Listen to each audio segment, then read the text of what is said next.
Story 1. The man in the corner. Ethan had always been a night owl, but exam season turned his schedule into a blur of caffeine and sleeplessness. His dorm room smelled of instant noodles and stale coffee, the desk buried under books and scribbled notes. At 3 in the morning, his mind buzzed like static, too overworked to keep studying, yet too restless to fall asleep. He finally slammed his laptop shut, muttered a curse, and collapsed into bed.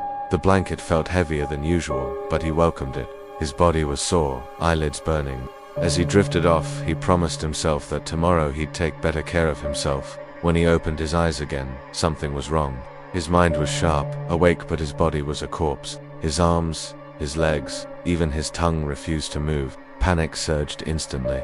He had heard about sleep paralysis before, but never believed it would feel like this. He couldn't lift his head, couldn't even cry out. That's when he noticed the corner. At first, it looked like a patch of deeper shadow near the wardrobe, but the longer he stared, the clearer it became. A shape, tall, thin, darker than anything else in the room, as though it absorbed the light around it. His skin prickled with dread. It wasn't just a trick of his eyes, the thing had form, presence. It stood still, watching him. His chest tightened as though invisible weights pressed down.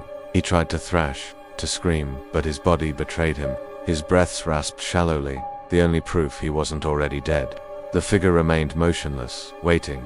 Then, with a violent gasp, Ethan broke free. His body jerked upward, lungs dragging in air like he'd surfaced from deep water. The corner was empty again. He laughed nervously, trying to brush it off. A hallucination, stress, nothing more.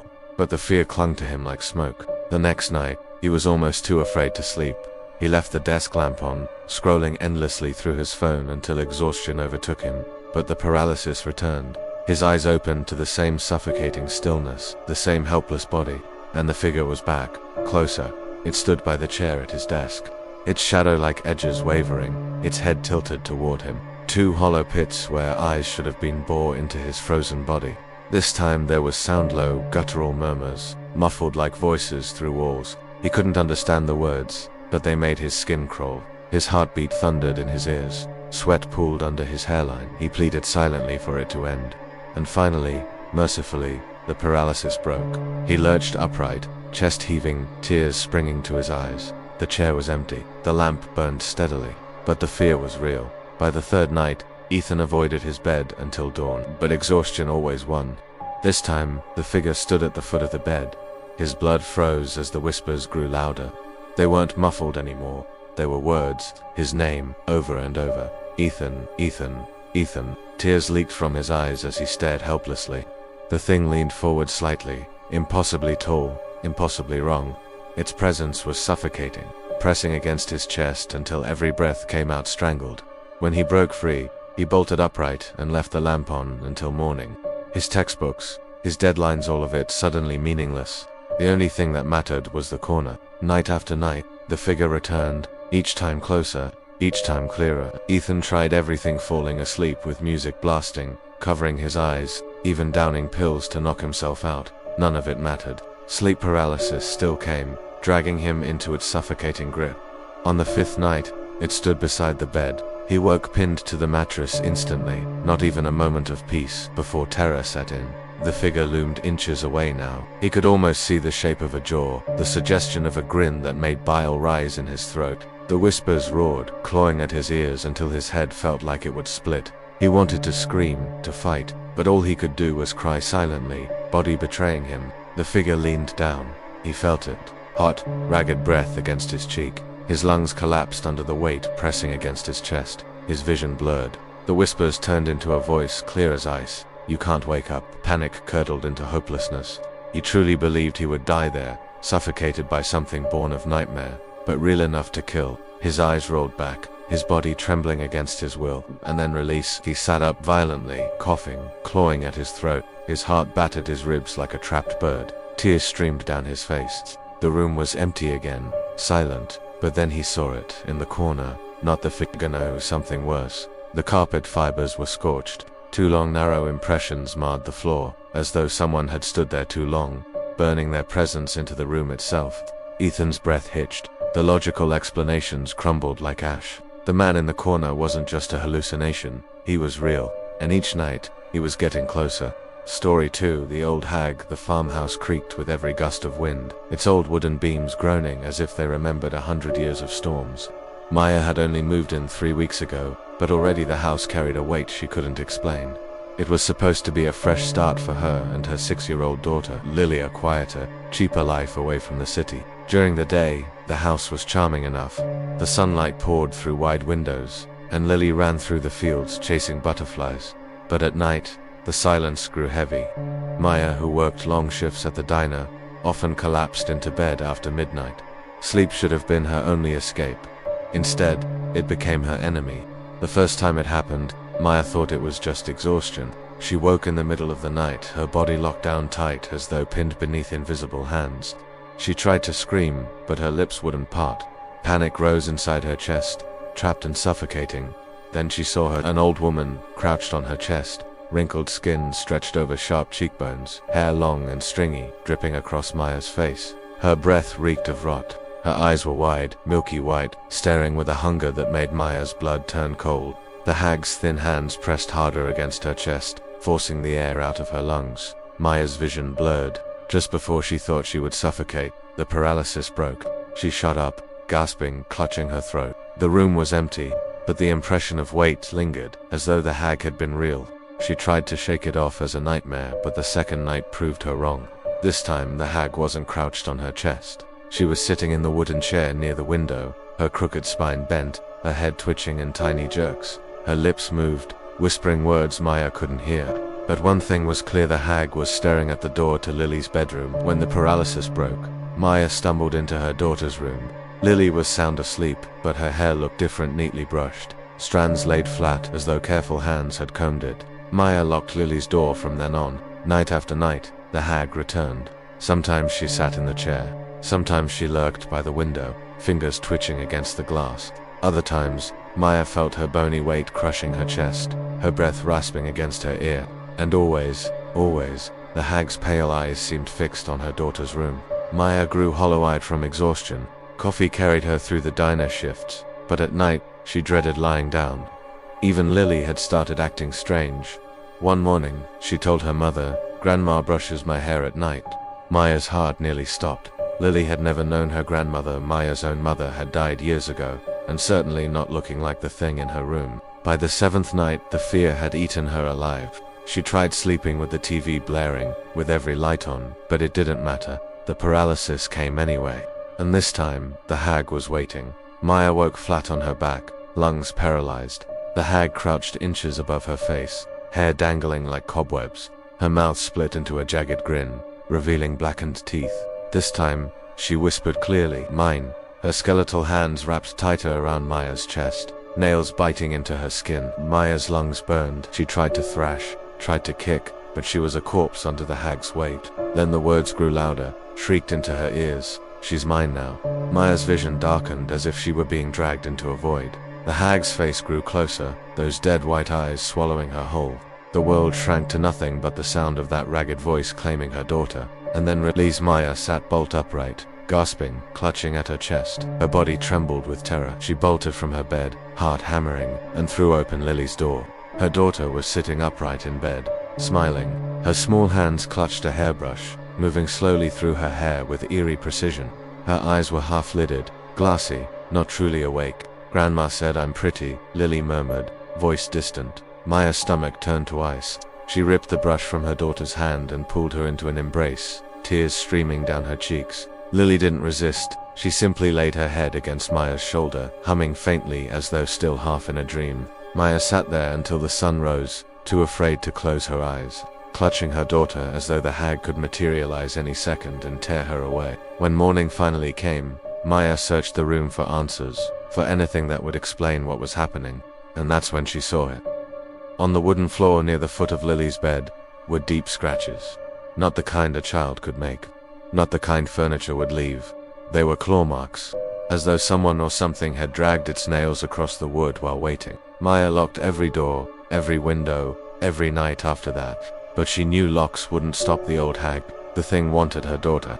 And every night, as Maya forced her eyes open in terror until exhaustion claimed her, She prayed that when the paralysis came again, she'd be the one suffering under that weight, because the thought of the hag moving past her and reaching Lily's bed was unbearable. Story 3. The doppelganger. Daniel lived alone in a cramped one-bedroom apartment, the kind where the walls were thin enough to hear neighbors argue, but thick enough to remind him he had no one to talk to.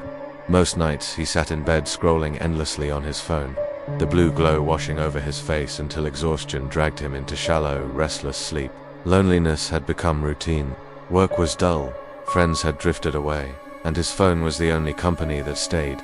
He told himself he didn't mind, but deep down, the silence gnawed at him. The first time it happened, he thought it was a nightmare. He woke with his eyes wide open, but his body wouldn't move. His arms were pinned to his sides, legs heavy as stone. Panic rose in his throat, trapped. He'd heard of sleep paralysis before, but knowing the name did nothing to dull the terror. Then his eyes caught movement. At the foot of the bed, someone was standing. Daniel's heart hammered as his gaze adjusted. The figure wasn't some shadow, wasn't a stranger. It was him. Same hair, same tired face, same crumpled t-shirt he'd worn to bed. But there was something horribly wrong. The grin was too wide, stretched inhumanly across its face, splitting cheek to cheek. The eyes shimmered with a cold brightness that wasn't his. He wanted to scream, but only a weak gasp rattled from his chest. The figure didn't move, it just stared, smiling that impossible smile. And then, as suddenly as it began, the paralysis broke. Daniel shot upright, drenched in sweat. The room was empty, the figure was gone. He didn't sleep again that night. The next evening, he drank 2 beers before bed, hoping to drown the fear. But when the paralysis came, the figure was back. Closer, it stood halfway up the bed now, grinning the same terrible grin. Daniel's eyes watered as the air seemed to thicken. Then it spoke, "Let me in." The words slithered out in Daniel's own voice, distorted, mocking. His ears rang with the sound, his body straining to fight the invisible bonds holding him down. His mind screamed, "Wake up, wake up, wake up." When he finally broke free, he scrambled to the bathroom mirror. His reflection looked normal, trembling, exhausted, but he couldn't shake the memory of that smile. By the third night, Daniel tried everything to avoid sleep: coffee, energy drinks, pacing his apartment until his legs ached. But eventually, exhaustion won. His eyelids sank and the darkness swallowed him whole. The figure was waiting. This time, it stood directly beside the bed. Daniel's blood froze. He could see every detail, the contours of his own face. The same stubble on the jawline, the same dark circles under the eyes. But the smile had grown sharper, jagged, like shards of glass. "Let me in," it repeated. The voice was his own, but deeper, heavier, vibrating inside his skull. Tears slid down Daniel's cheeks. He tried to beg, tried to scream no, but his throat wouldn't open. The thing leaned closer until its face hovered inches above his. The grin quivered, twitching wider, as if straining against the limits of skin. Then the paralysis snapped, and Daniel lurched forward, nearly falling out of bed. His body shook violently, his lungs dragging air as though he had nearly drowned. He swore he wouldn't sleep again, but the body always betrays. By the 5th night, he had stopped fighting it. He sat on his bed, staring at the clock, knowing what would come. At 3 a.m. sharp, exhaustion pulled him under. He opened his eyes to find himself pinned once more. The doppelganger was on the bed this time. It crouched low, crawling up his body with deliberate slowness, the mattress dipping under its weight. Its eyes burned with feverish hunger, its grin twitching, teeth too sharp now, too many of them. Daniel's heart convulsed with terror. He wanted to thrash, to kick it away, but his body refused. Hot tears blurred his vision as the thing pressed its face closer. "Now I'm you." The words came from his own throat because his lips had moved. He screamed inside his mind, but his body betrayed him. The doppelganger pressed its forehead to his, and Daniel felt it something cold, alien, forcing its way inside. His lungs seized, his chest burned as if filled with smoke. He could feel it sliding into him, filling every vein, every nerve, until he thought his skin would split. And then, silence. The paralysis broke. Daniel bolted upright, sobbing, clutching his chest. The room was empty again. The figure was gone, but when he staggered to the bathroom and flipped on the light, the mirror was waiting. At first, his reflection looked normal, tired, pale, shaken. He leaned closer, gripping the sink for balance. Then his reflection smiled. Not him, not his muscles, not his will. The grin stretched wide, wider, splitting cheek to cheek. Daniel stumbled back, crashing into the wall. His reflection didn't mimic him. It stayed at the sink, smiling, teeth glinting too sharp, too many. And then, as he stood frozen in horror, the reflection whispered in his own voice, perfectly clear, "I'm already inside." Daniel slammed the bathroom light off and collapsed onto the floor, clutching his head. He stayed there until the sun rose, too afraid to look at the mirror again. But deep down, he knew he wasn't alone anymore.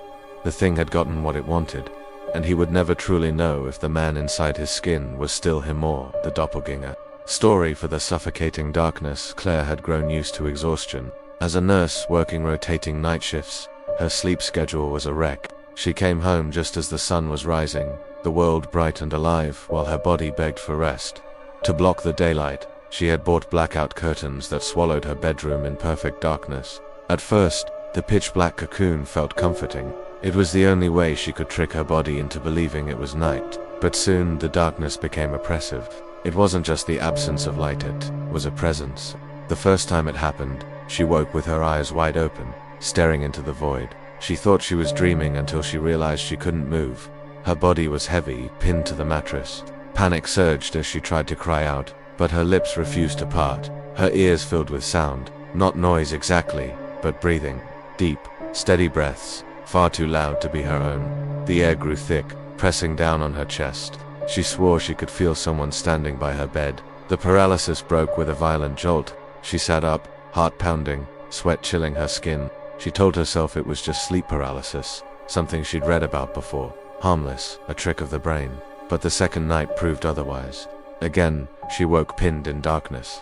This time, the shadows on the wall weren't still. They rippled, shifting as though alive, reaching out with long, finger-like shapes. The breathing grew louder. A whisper, low and guttural, brushed against her ear. "You don't belong here." Her heart seized. She fought against the paralysis with everything she had until she broke free. Gasping, she ripped open the curtains, letting sunlight flood the room. But even in daylight, the fear clung to her skin. She stopped using the blackout curtains, hoping the intrusion would end if she kept the room bright. For a while, it worked until one afternoon, she collapsed into bed with exhaustion too heavy to fight. She woke in the middle of the day to find the room darker than ever. The curtains were open, yet the light didn't penetrate. The air itself felt thick, swallowing everything. Claire's chest tightened, her limbs frozen once again. She whimpered through clenched teeth, eyes darting frantically. The shadows moved. They poured across the floor, up the walls, swallowing every surface until the room became a void. And in that void, shapes formed faces, twisted and eyeless, mouths open in silent screams. Hands of pure shadow clawed across her arms, wrapping around her throat. She tried to fight, but her body was a prisoner. The voices rose in a chorus, chanting words she couldn't understand. The darkness pressed harder, suffocating her lungs until her vision blurred. Then, with sudden force, the paralysis broke. She sat up, coughing, clutching her throat. A black smear stained her bedsheet where she'd coughed. She stumbled to the bathroom mirror, flicking on the light. Her lips, her teeth, her chin slick with tar-like fluid. Doctors found nothing wrong. No infection, no illness, just stress. They said exhaustion. But Claire knew better. The darkness wasn't in her mind. It wanted her. Every night after, the attacks grew worse. Sometimes the shadows pooled under her bed, pulsing as though alive. Sometimes they whispered her name. Other times they filled her nose and mouth, choking her as she struggled for air. By the seventh night, Claire stopped fighting sleep. She was too tired, too hollow to resist. When the paralysis came, it came instantly. The room dissolved into complete void, not a trace of light left. She floated in blackness, pinned to her bed, though she couldn't even see the bed anymore. Her own body felt distant, as if dissolving into the dark. A voice rose from the void, deep and ancient. "You belong here." Her lungs collapsed. She gasped, but no air entered. Her body convulsed, straining for breath. Hands of shadow gripped her wrists and ankles, pulling her downward, dragging her into the abyss. Her vision narrowed, stars bursting behind her eyes as she suffocated. She thought of her patients at the hospital, of her family she hadn't called in weeks. She thought of sunlight she might never see again. And then released, she bolted upright, hacking violently, coughing black fluid onto her bedsheet. Her chest burned as though she'd inhaled smoke. She staggered to the sink, retching until only clear spit dripped from her mouth. The sun shone through the curtains. The room looked normal, but the sheets were ruined, smeared with inky stains that no amount of scrubbing could erase. Claire sat trembling on the floor, her breath shallow. The doctors might call it stress, but she knew the truth. The darkness wasn't a symptom, it was a presence. And every night, it grew stronger. It wasn't just visiting her anymore, it was claiming her. Story 5: The Visitors. Ethan had always been fascinated by the stars. As a boy, he stayed up late with a telescope in the backyard, tracing constellations, sketching craters on the moon. Even as an adult, he kept the habit. Astronomy was a comfort, a quiet escape from the routine of his IT job. But fascination turned to dread when the stars began watching him back. It started with a dream, or what he thought was a dream. He woke in the dead of night, paralyzed. His eyes were the only thing that obeyed him. The room glowed faintly, though his lamp was off. A bluish-white light spilled through the window, humming faintly, vibrating in his bones. Then he saw them. 3 figures stood in the corner of his bedroom. Small, slender, their skin was a shade between gray and silver, their heads too large, their eyes enormous black, unblinking, reflecting the faint light. Ethan's heart raced. He tried to shout, to thrash, but his body remained frozen. One of the beings tilted its head, studying him with an intensity that made his skin crawl. Another raised a hand. A long, thin finger pointed at him. The paralysis broke with a violent snap. Ethan sat upright, drenched in sweat, the room completely dark again. No light, no figures, just silence. He laughed shakily, convincing himself it had been sleep paralysis, a common hallucination, nothing more. But the next night, the light returned. Again, he woke pinned to the mattress, lungs straining for air. The 3 figures were closer this time, standing at the foot of his bed. Their mouths never moved, yet their voices echoed inside his skull. Do not fear. The words weren't soothing, they scraped against his mind, invasive. Ethan whimpered, tears stinging his eyes. One figure stepped forward, its enormous hand pressed flat against his chest. Instantly, a searing heat spread through his body, like his ribs were being branded from the inside out. He wanted to scream, but no sound came. When the paralysis broke, Ethan tore his shirt open. His skin was unmarked, but the phantom burn lingered deep beneath. By the 3rd encounter, he no longer believed this was sleep paralysis. This time, he woke to find himself not in his bed, but hovering above it, weightless. The room dissolved into white light, endless and cold. The beings surrounded him, moving without walking, gliding in silence. Something slid into his mind. Images, flashes of stars, planets he didn't recognize, endless voids of black space. Then pain, white-hot pain in his skull, as though needles were drilling into the back of his head. He lost consciousness. When he woke, he was in his bed again, drenched in sweat, nose bleeding. His clock read only minutes past when he'd fallen asleep.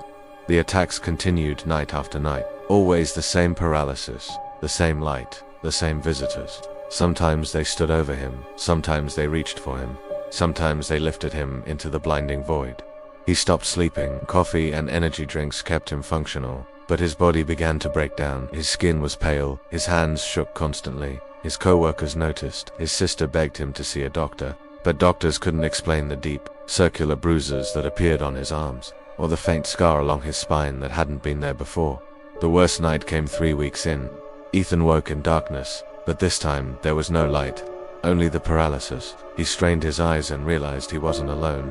Dozens of figures surrounded his bed, not 3, dozens. Their black eyes shimmered faintly, blinking in unison. The voices entered his head again, louder this time, overlapping, impossible to separate. You belong to us, you belong to us, you belong to us. Ethan's vision blurred as a pressure filled his skull. His chest heaved, fighting for air. One of the figures leaned close, its massive eyes only inches away. In that endless blackness, he saw stars, entire galaxies swirling inside. His mind stretched and snapped, and in that instant he knew he would never escape them. The paralysis broke. Ethan bolted upright, gasping, sobbing uncontrollably.